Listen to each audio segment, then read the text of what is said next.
Hello आप सभी को मेरा नमस्कार। तो आज शुरू करने वाले हैं हम अपने इस सीरीज़ में फ्रांस की क्रांति, जो कि बहुत ज़्यादा इससे क्वेश्चन आपको बीपीएससी टीआरई वाले एग्ज़ाम में भी आते हैं और विभिन्न एग्ज़ामों में इससे क्वेश्चन काफ़ी जनरेट होते हैं। तो फ्रांस की क्रांति हर एक एग्ज़ाम के दृष्टिकोण से काफ़ी इंपॉर्टेंट होने वाला है। आप लोग इसको बिल्कुल धैर्य से देखें। हर एक पॉइंट मैंने लगभग 60 क्वेश्चन के आसपास लिए हैं और सभी सेलेक्टेड क्वेश्चंस हैं ये। देखें, पहला क्वेश्चन है इसमें कि निम्नलिखित में से कौन जैकोबिन पार्टी का सदस्य नहीं था। तो इसमें आपका ऑप्शन है रूसो, मॉन्टेस्क्यू, वोल्टेयर और मैकियावेली। तो इसमें जो ऑप्शन है आपका रूसो, रूसो आपके जैकोबिन क्लब का मेंबर नहीं था। इसमें देख लीजिएगा, इसके बारे में है एक्सप्लेनेशन कि रूसो एक प्रजातांत्रिक सत्ता का समर्थन करता था, क्योंकि उसका मानना था कि समानता, स्वतंत्रता और बंधुत्व, मैं कलर चेंज कर ले रहा हूँ, बंधुत्व का अधिकार हर एक लोगों को दिया जा सकता है और नागरिक अपने अधिकारों का प्रयोग भी प्रजातंत्र में ही कर सकता था। चूंकि ये आपका जैकोबिन जो पार्टी थी, इसमें इस प्रकार की बातें नहीं थी, इस प्रकार के समर्थन प्रजातांत्रिक रूप से नहीं होता था, तो कह सकते हैं कि रूसो इस पार्टी का सदस्य नहीं था। क्वेश्चन नंबर 2 की तरफ बढ़ते हैं। क्वेश्चन नंबर 2 क्या कहता है, मैं कलर थोड़ा सा अलग कर लेता हूँ। हाँ, चलिए। कह रहा है कि निम्नलिखित में से कौन से जैकोबिन नेता के मृत्यु के साथ फ्रांस में आतंक का शासन समाप्त हो गया है। मतलब कौन सा ऐसा नेता था इसमें जो आपका बहुत ही क्रूर टाइप का था, उसके वजह से काफ़ी आतंक मचा हुआ था पूरे फ्रांस में। तो ये ऑप्शन है आपके सामने, दांते, रोबेस्पियर, संत जस्ट और कार्नो। तो इसमें जो आपका रोबेस्पियर था, रोबेस्पियर आपको पता है जैकोबिन क्लब का मेंबर था, यानी जैकोबियन नेता था, और इसके शासनकाल में काफ़ी आतंक मचा हुआ था। इससे संबंधित जो भी आपके एक्सप्लेनेशन है उसको भी देखेंगे हम।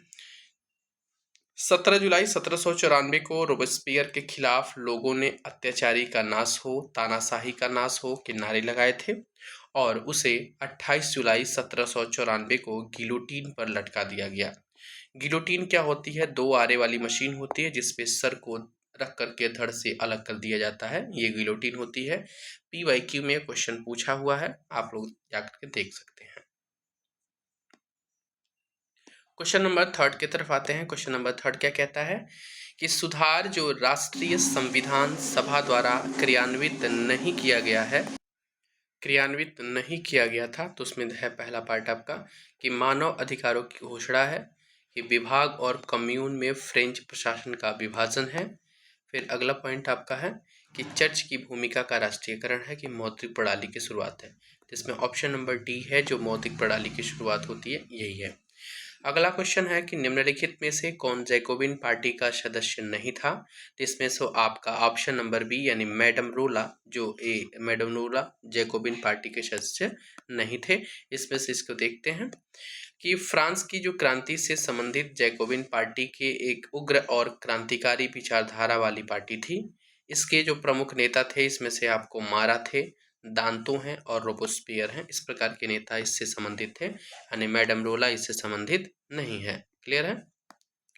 अगला पॉइंट हम देखेंगे, निम्नलिखित में से कौन सी कृति रूसो के द्वारा लिखी नहीं गई है। तो रूसो ने सोशल कॉन्ट्रैक्ट लिखा है, आप सबको पता है। रूसो ने एमिल की रचना की है और रूसो ने discourses on art and mind की रचना की है, यानी ट्रीटाइज और टॉलरेंस की रचना इसकी रचना नहीं है। ये किसकी रचना है? ये वोल्टेयर की रचना है, ठीक है ना।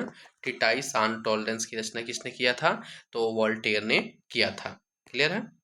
अगला पॉइंट, सबके पीडीएफ मेरे टेलीग्राम चैनल पे मिल जाएंगे, आप लोग मेरे टेलीग्राम चैनल को ज्वाइन कर लें, लिंक आपको डिस्क्रिप्शन में मिल जाएगा।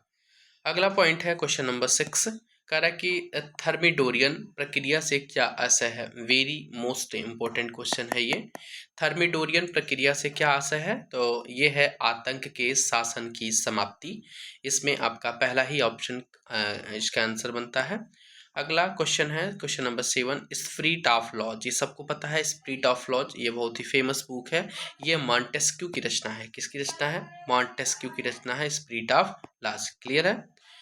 घाटे की रानी किसे कहा जाता है? घाटे की रानी किसे कहा जाता है? तो मेरी अंतोइनेट को कहा जाता है, जो कि आपको पता है काफ़ी खर्चीली थीं और ये काफ़ी मतलब लग्ज़री लाइफ़ जीती थीं। इनको अपने शासन प्रशासन के लोगों की भलाई के बारे में बिल्कुल नहीं सोचना था।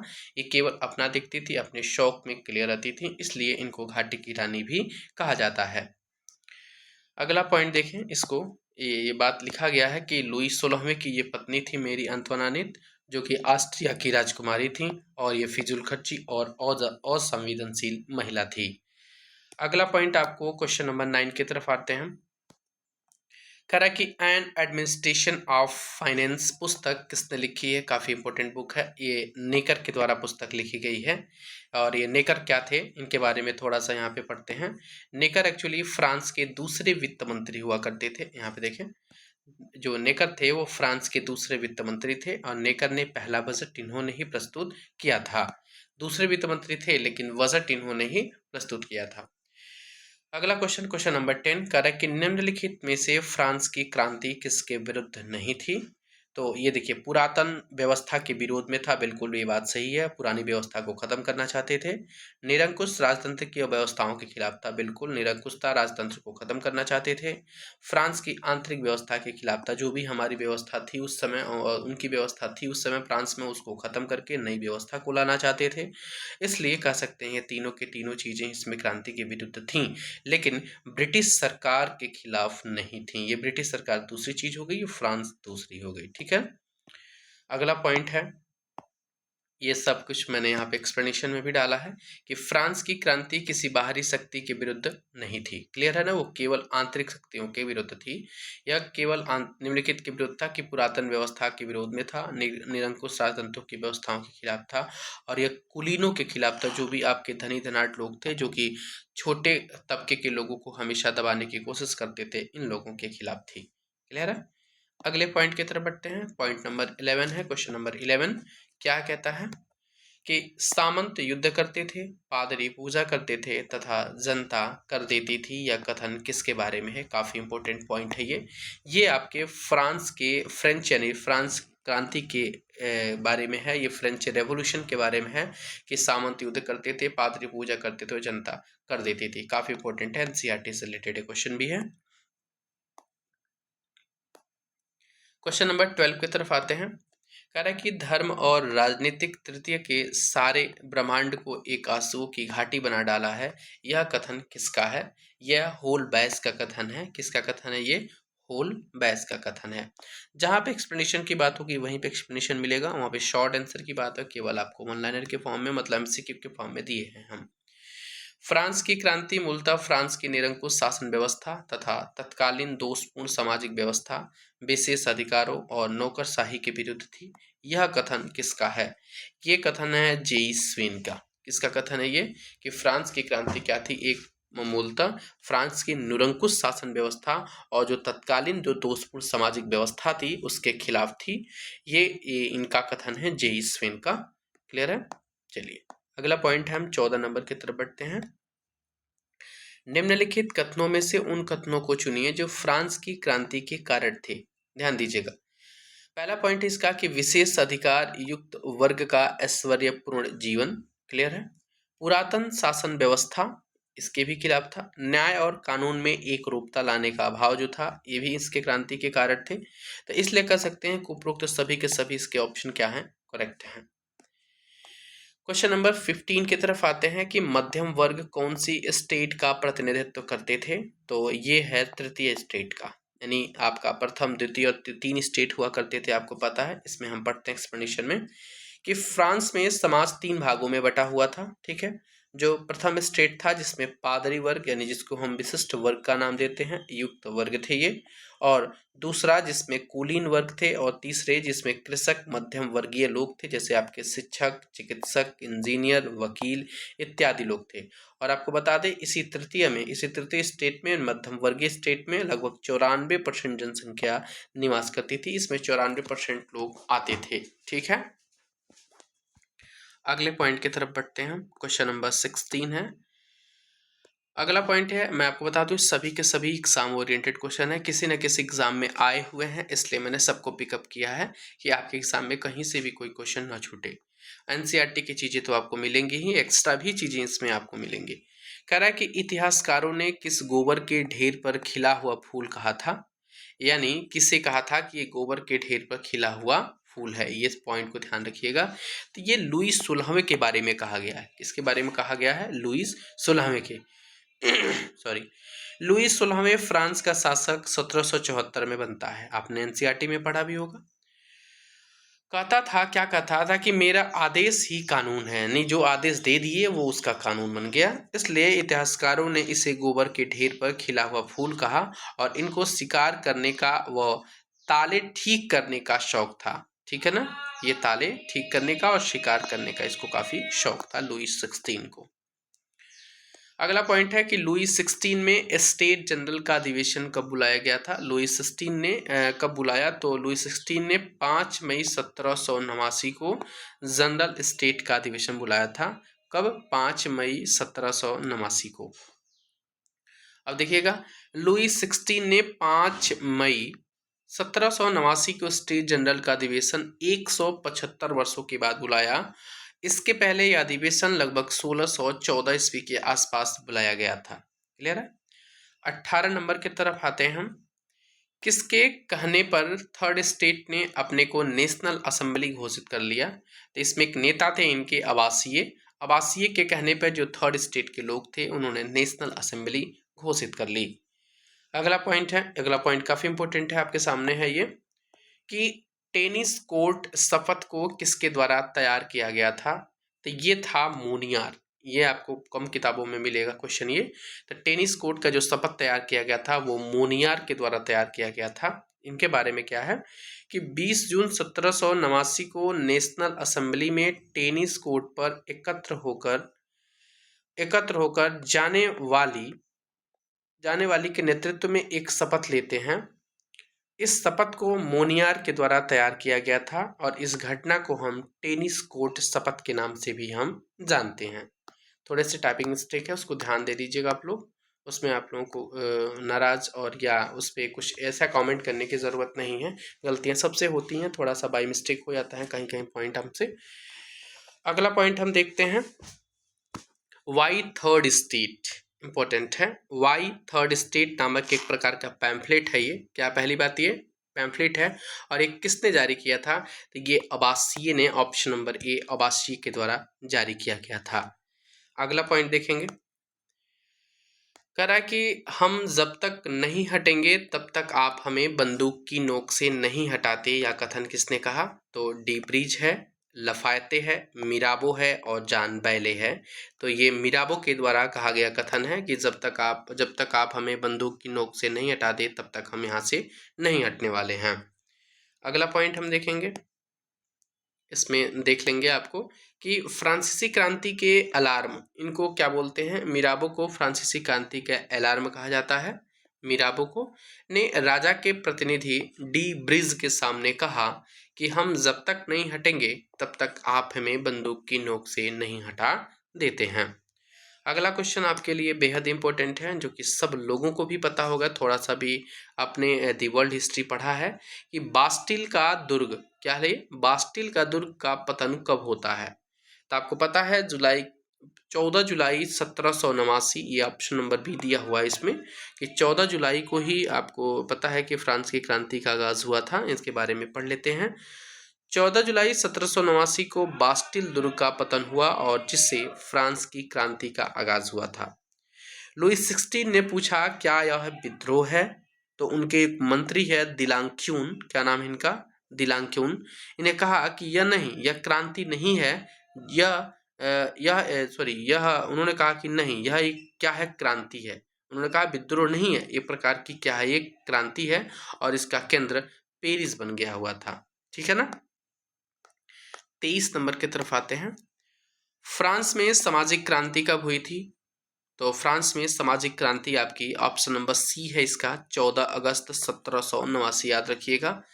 14 जुलाई को क्रांति का आगाज हुआ था और फ्रांस में जो सामाजिक क्रांति थी, सोशल आपकी क्रांति हुई थी, वो 4 अगस्त 1789 को हुई थी। अगला पॉइंट 24 नंबर की तरफ कह रहा है कि फ्रांस में पुरुष और नागरिकों के अधिकारों का घोषणा पत्र कब लागू हुआ? तो ये लागू हुआ था 26 अगस्त 1789 को। ये फ्रांस का घोषणा पत्र लागू हुआ था। इनके बारे में एक्सप्लेनेशन देखते हैं इसका। कह रहा है कि पुरुष एवं नागरिकों के अधिकारों का घोषणा पत्र फ्रांस में 26 अगस्त 1789 को लागू हुआ। अमेरिका के संविधान से, इंग्लैंड के मैग्ना कार्टा से तथा रूसों की पुस्तक सोशल कॉन्ट्रैक्ट से प्रभावित था ये चीजें। और इसमें लगभग कुल 17 प्रकार की घोषणाएं थीं जो लफायती के द्वारा प्रस्तुत की गई थी। ठीक है। 5 अक्टूबर 1789 को किस महिला के नेतृत्व में वर्साय महल तक महिला मार्च हुआ था? तो ये थी महिला ओलंपस द गूज। इनके द्वारा महिला मार्च का नेतृत्व किया गया। ये क्या है, इनके बारे में एक्सप्लेनेशन है, उनको देखते हैं। ये एक्सप्लेनेशन है आपका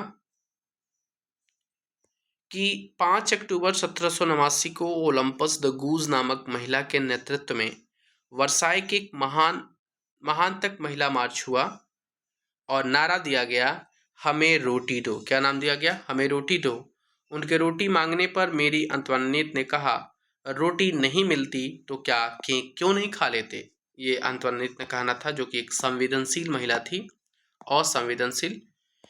अगला पॉइंट है, फ्रांस में पुरुष और महिला के अधिकारों का घोषणा पत्र के बारे में किसने कहा कि कागज के टुकड़ा नेपोलियन की बीजों से भी ज्यादा प्रभावी हुआ? ये एक्टेन का कथन है। किनका कथन है? एक्टेन का कथन है। क्या है इसका एक्सप्लेनेशन? कागज का यह टुकड़ा नेपोलियन की विजयों से ज्यादा प्रभावी हुआ। यह कथन एक्टन ने फ्रांस में पुरुष और नागरिकों का घोषणा पत्र के लिए कहा था। इसे आधुनिक युग की एंजेल भी कहा जाता है और इस घोषणा में महिलाओं के साथ भेदभाव हुआ था।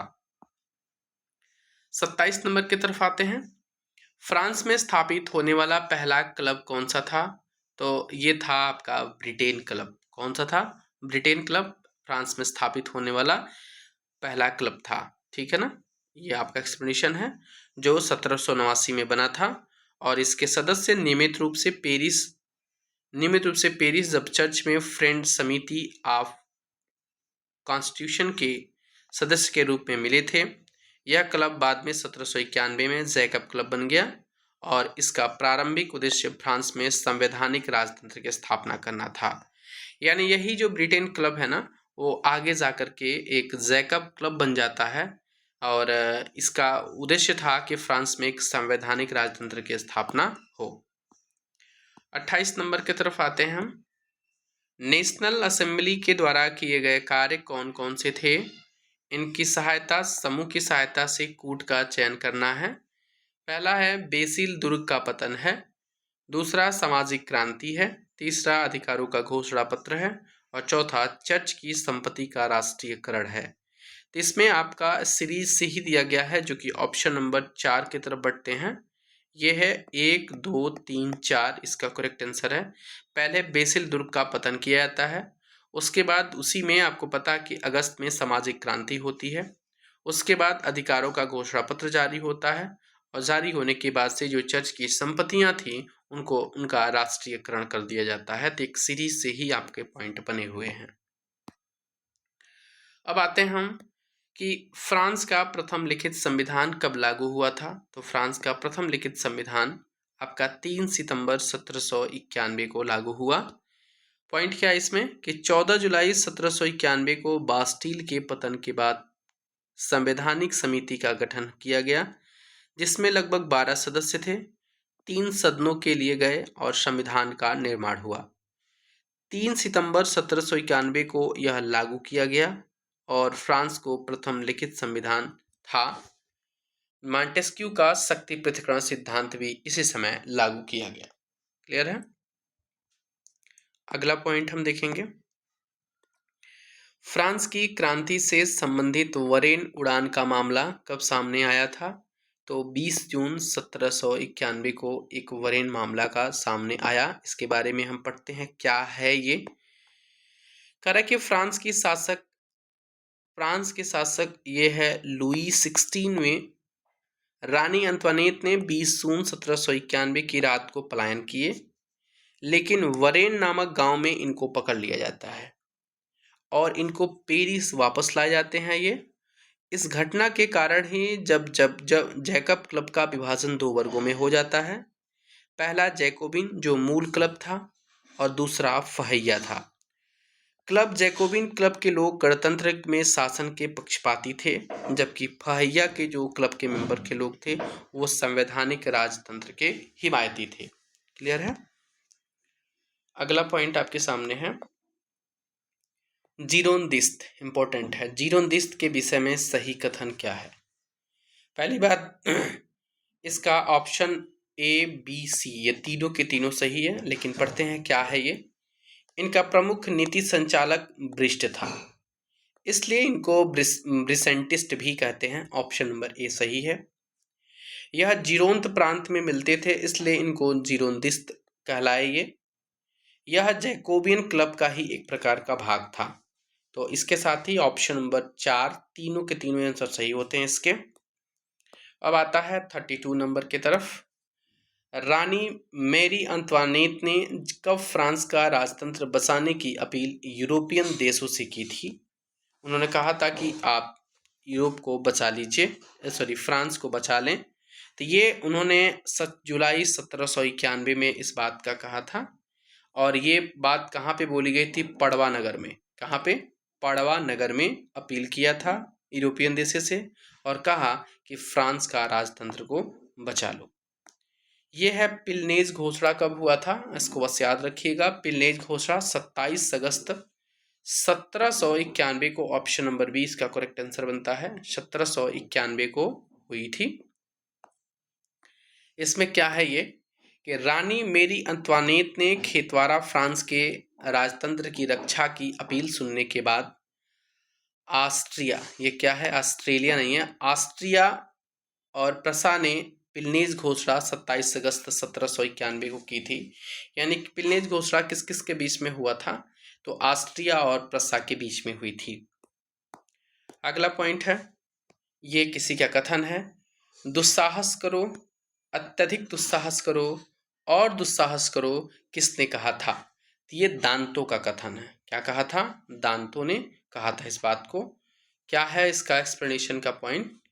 कम्यून के शासन में दांतों ने कहा कि अब हमें आतंकी नीति अपनानी चाहिए और कहा दुस्साहस करो, अत्यधिक दुस्साहस करो और दुस्साहस करो, और इसका परिणाम निकला कि 26 सितंबर 1792 को राजा के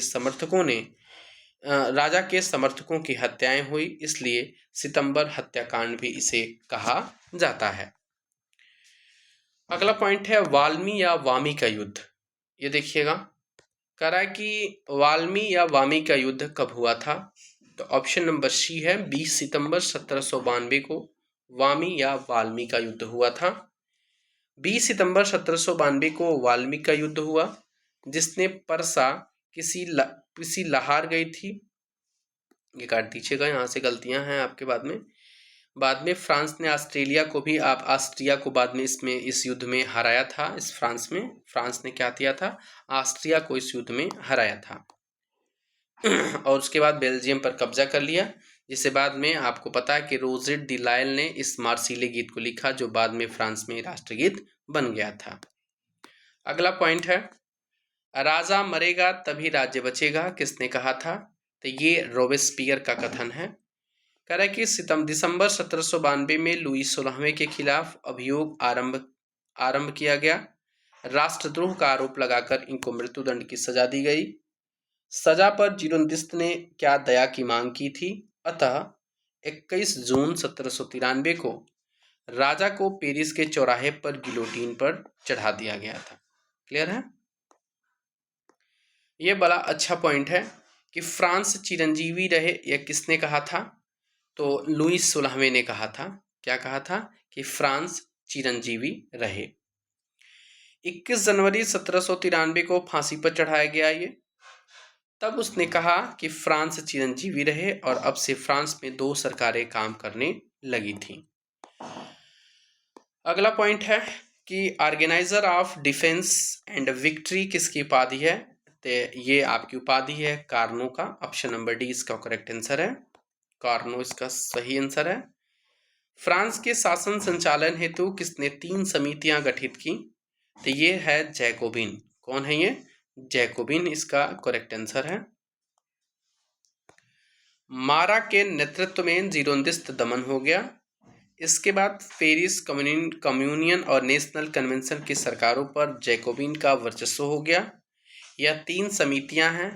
पहले जनता की सुरक्षा, दूसरी सामान्य सुरक्षा समिति और तीसरा क्रांतिकारी न्यायाधिकरण।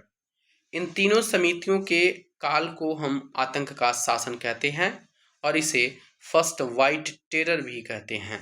ठीक है, फर्स्ट वाइट टेरर भी इसको कहते हैं। अगला पॉइंट है कि फ्रांस में आतंक का राज्य कब शुरू होता है? तो 5 सितंबर 1793 से फ्रांस में आतंक का राज्य शुरू होता है। अगला पॉइंट है आपके सामने कि फ्रांस ऑफ पीपल समाचार पत्र किसने जारी किया था? तो ये मारा ने जारी किया था फ्रांस ऑफ पीपल समाचार पत्र। अगला पॉइंट है फ्रांस ऑफ पीपल नामक समाचार पत्र मारा ने निकाला था और 13 जुलाई 1793 को जीरोंद महिला द्वारा मारा की हत्या कर दी जाती है, जिसके बाद कम्युनिटी शक्तियां एबर हर्बर्ट के पास आ जाती हैं, जो कि अत्यधिक क्रूर था।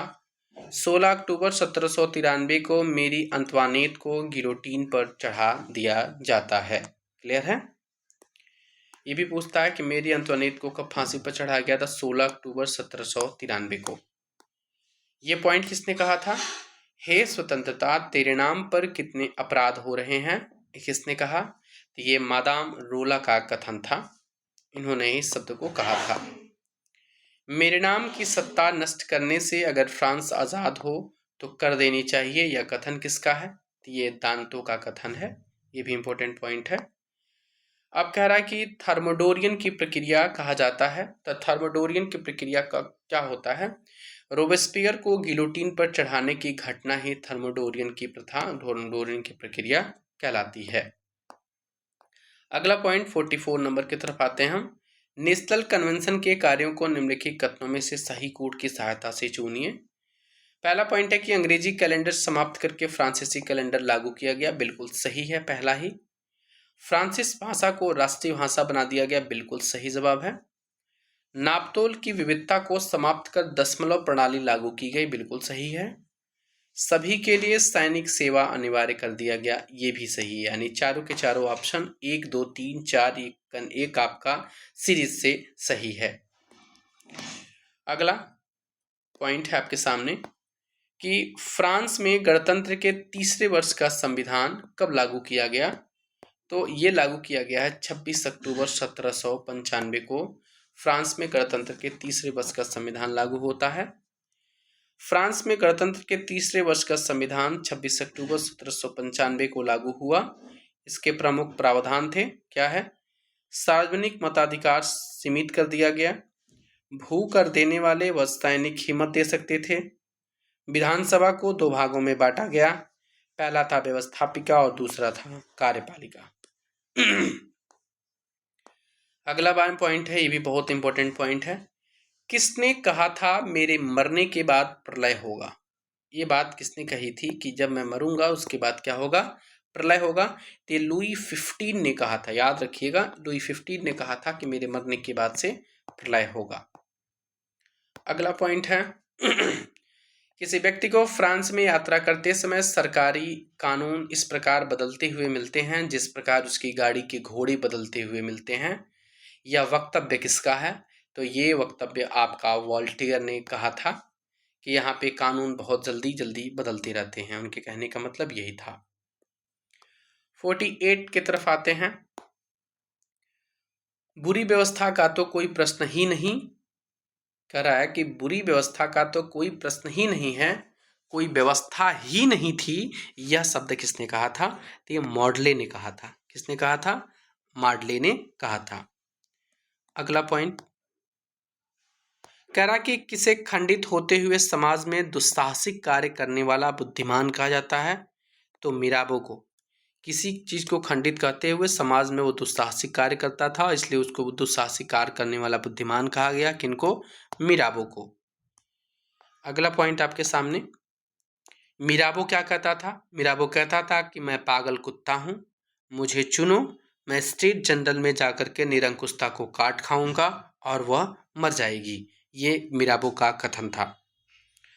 मनुष्य स्वतंत्र तो पैदा होता है और वह हर जगह वह जंजीरों में जकड़ा रहता है, जकड़ा रहता है, ये जकड़ा रहता है। यह वाक्य किसकी कृति से संबंधित है? तो ये द सोशल कॉन्ट्रैक्ट से संबंधित है। क्या है ये? द सोशल कॉन्ट्रैक्ट से संबंधित है। उसमें लिखा है कि जब मनुष्य स्वतंत्र तो पैदा होता है और वह हर जगह जंजीरों से जकड़ा रहता है। अगला पॉइंट, 2830 की जुलाई क्रांति कहाँ हुई थी? तो 2830 की जुलाई क्रांति आपको फ्रांस में देखने को मिलती है, फ्रांस में हुई थी। अगला पॉइंट, फ्रांस की क्रांति का स्वरूप था। तो फ्रांस की क्रांति का स्वरूप क्या था? बुर्जुआ था। क्या था ये? बुर्जुआ फ्रांस की क्रांति का स्वरूप था। जिस सिद्धांत ने फ्रांस और अमेरिका की क्रांति को जन्म दिया है वह क्या कहलाता है? अधिकारों का प्राकृतिक सिद्धांत। इसको क्या बोलते हैं हम? अधिकारों की प्राकृतिक सिद्धांत बोलते हैं। अगला पॉइंट, क्रांति पूर्व फ्रांस में प्रतिनिधि सभा का क्या नाम था? तो क्रांति के पूर्व फ्रांस में प्रतिनिधि सभा का नाम था स्टेटस जनरल। क्या था? स्टेटस जनरल था। अगला पॉइंट आपके सामने है, फ्रांसीसी क्रांति के दौरान शिकायतों की सूची को किस रूप में जाना जाता था? इसको जानते हैं कहियर्स दी डोलियर्स। क्या नाम इसका? कहियर्स दी डोलियर्स के नाम से इनको हम जानते हैं। अगला पॉइंट, फ्रांस का राष्ट्रीय दिवस कब मनाया जाता है? तो आपको पता है जिस दिन फ्रांस में क्रांति शुरू हुई थी, बास्टिल का दुर्ग तोड़ा गया था 14 जुलाई 1789 को। तो 14 जुलाई को ही राष्ट्रीय दिवस के रूप में मनाते हैं। वॉल्टेयर, रूसो और मॉन्टेस्क्यू कौन थे? तो ये एक प्रकार के सैनिक थे? नहीं। राजा के सलाहकार थे? बिल्कुल नहीं। ये एक दार्शनिक थे। क्या थे ये? दार्शनिक हुआ करते थे। अगला पॉइंट मिलेगा आपको कि बास्टिल किला किसके प्रतीक के रूप में देखा जाता था? तो बास्टिल का किला राजा की शक्ति और अत्याचार के रूप में देखा जाता था। अगला पॉइंट, मेन ऑफ फीस कौन थे? तो ये आर्थिक सुधारवादी थे। मेन ऑफ फीस कौन थे? आर्थिक सुधारवादी थे। अगला पॉइंट है, फ्रांसीसी क्रांति का मूल नारा क्या था? इसका मूल नारा था आज़ादी, समानता और बंधुत्व। आज़ादी, समानता और बंधुत्व इसका मूल नारा था। अगला पॉइंट आपके सामने, फ्रांस में नए संविधान के अनुसार सत्ता किसे सौंपी गई थी? तो ये थी आपकी राष्ट्रीय विधानसभा। कौन थी ये? राष्ट्रीय विधानसभा को सत्ता सौंपी गई थी। अगला पॉइंट है, फ्रांस की क्रांति के बाद किसने सत्ता को संभाला था? तो जब फ्रांस की क्रांति खत्म हुई उसके बाद से नेपोलियन बोनापार्ट का आगमन होता है और उन्होंने ही फ्रांस की क्रांति के बाद से फ्रांस का सत्ता संभाला था। कौन? Napoleon Bonaparte. इसके साथ ही आपके पॉइंट सारे खत्म होते हैं। लगभग मैंने 62 क्वेश्चन, 62 क्वेश्चन बनाया है। ये सभी एग्जाम ओरिएंटेड क्वेश्चंस हैं। आपको हर एक क्वेश्चन को देखना चाहिए।